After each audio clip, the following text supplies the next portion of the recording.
할렐루야. 오늘 말씀은 히브리서 8장입니다. 더 좋은 언약의 중보자라는 주제로 말씀을 전하겠습니다. 하나님께서 유대인들을 선택하셔서 그들로 인해 만들고 싶으셨던 것이 제사장 나라였습니다. 당연히 제사장 나라의 핵심은 제사장이었고 제사장의 꽃은 대제사장이라고 하겠습니다. 죄의 특성은 가만히 놔둘수록 더 강해진다는 것입니다. 죄는 전염성이 강하기 때문에 통제하지 않으면 감당하기가 힘들어집니다. 그렇기 때문에 반복하여 죄를 정결케 해야 했는데 그것이 제사를 통해 이루어졌습니다. 죄의 대가로 사람의 목숨을 지불할 수는 없기 때문에 짐승의 피로 대신했던 것입니다. 이러한 제사를 통해 사람은 죄에 대한 경각심을 갖게 되고 죄로부터 조금이라도 벗어날 수가 있었던 것입니다. 이렇게 대속을 위한 제사를 집례했던 제사장, 특별히 대제사장은 유대인들의 삶에서 특별할 수밖에 없었겠죠. 그렇지만 그 특별함이 조금만 본질에서 벗어나게 되면 특권이 되고 반칙이 될 수 있었습니다. 세상을 구원하기 위해 성육신하신 그리스도를 죽이는 데 앞장섰던 무리가 제사장이었다는 것을 생각해 보면 쉽게 이해가 될 것입니다. 그렇지만 그럼에도 불구하고 제사장은 반드시 필요했습니다. 이전 장들에서도 말씀을 드렸듯이 백성들의 죄가 사함받는 제사를 집례했던 제사장들도 자신들이 죄인이라는 사실을 벗어날 수가 없었습니다. 그래서 대제사장도 제사를 앞두고 자신의 죄를 위해 제사를 드려야 한다고 했죠. 이렇게 대속의 제사를 집례했던 자들의 한계를 완벽하게 해결하시는 분이 등장합니다.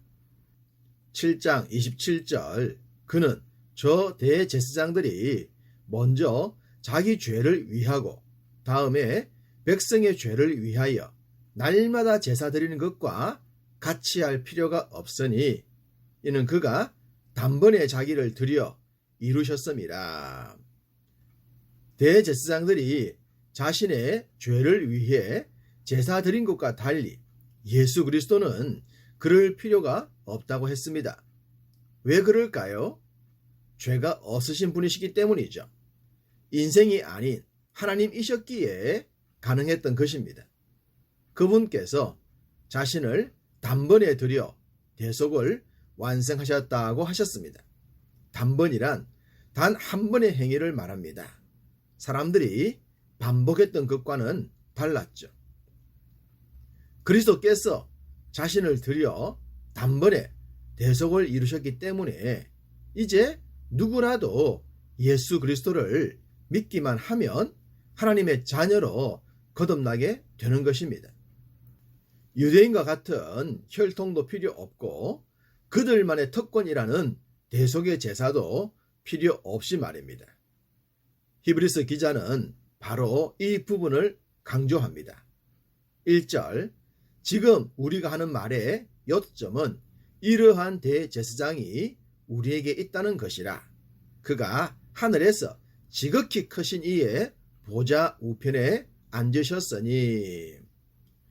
유대인들은 자신들만 선택을 받았다고 했고 자신들의 혈통적 제사만을 주장했습니다. 그러나 그리스도의 대속을 통해 모든 사람이 구원을 받을 수 있다는 것이 이러한 대제사장이 우리에게 있는 것이다 라는 것입니다. 우리, 즉 혈통과 족속을 초월하여 예수 그리스도를 구주로 믿는 모든 자들을 말씀합니다. 그러면서 그리스도는 하나님의 보좌 우편에 앉아 계신다고 했습니다.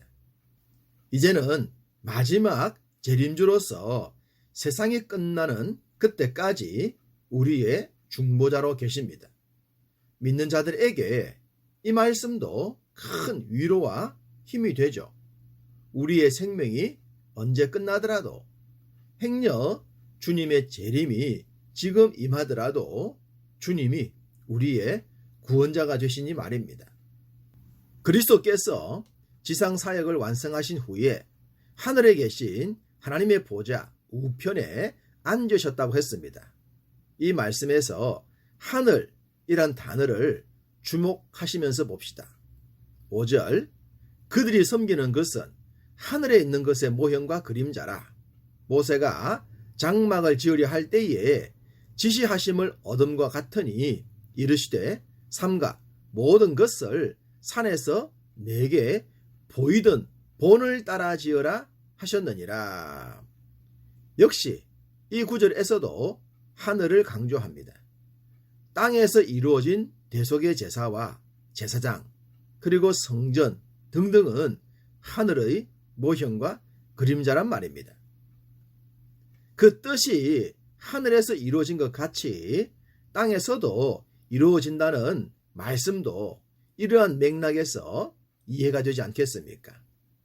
실체 대신 하나님께서 사람의 몸을 입으신 후 구속의 사역을 완성하셨고 다시 실체인 하늘에 오르셨습니다. 그러니 우리의 삶도 실체인 하늘을 지향해야 하는 것입니다.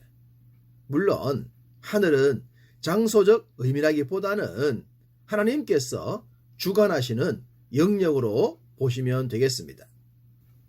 6절, 그러나 이제 그는 더 아름다운 직분을 얻으셨으니 그는 더 좋은 약속으로 세우신 더 좋은 언약의 중보자시라.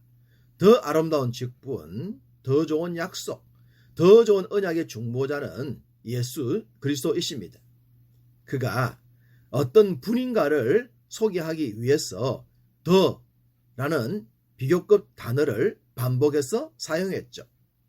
천사가 아무리 영적인 존재라도 모세와 아론과 여호수아가 아무리 탁월한 지도자였더라도 예수 그리스도와는 비교가 되지 않습니다. 그들은 집 맡은 종에 불과하고 그리스도는 집 주인의 아들과 같기 때문입니다. 특별히 더 좋은 언약의 중보자란 옛 언약 곧 구약의 가르침과 다르다는 것입니다.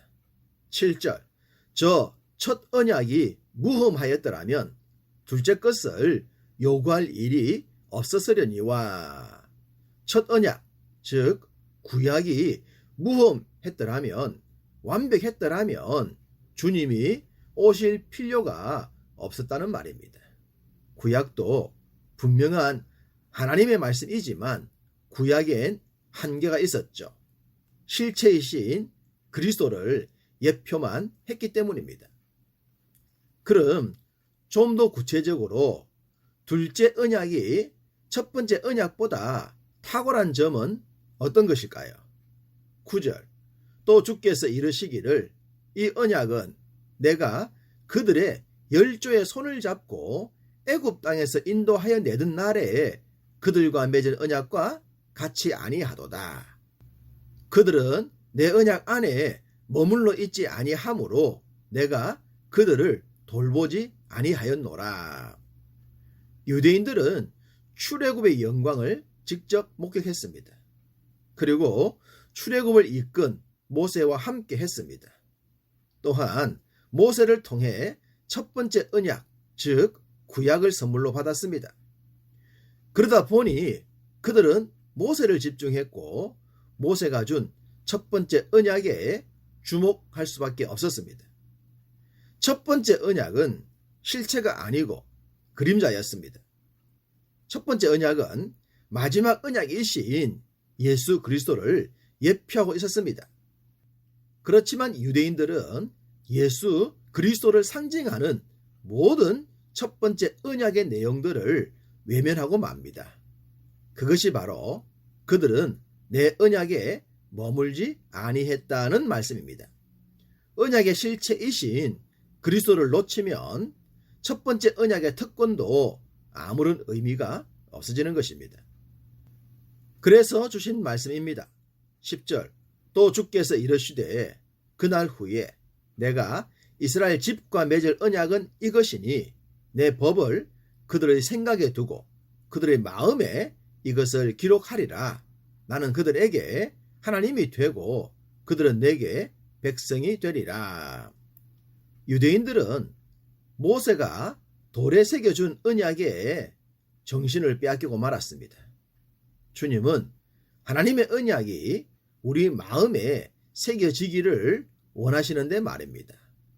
그러니 하나님의 뜻과 다른 삶을 살고만 것입니다.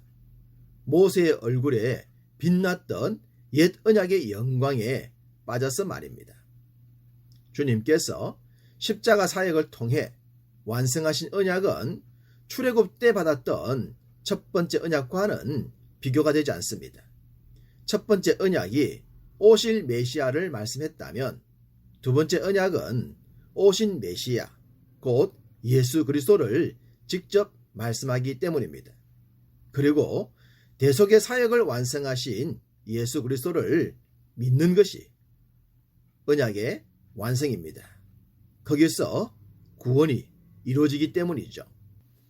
지금 이 순간 그리스도의 자녀 되신 여러분, 그 완성된 언약의 축복을 누리시고 널리 전하며 사시기를 주님의 이름으로 축복합니다.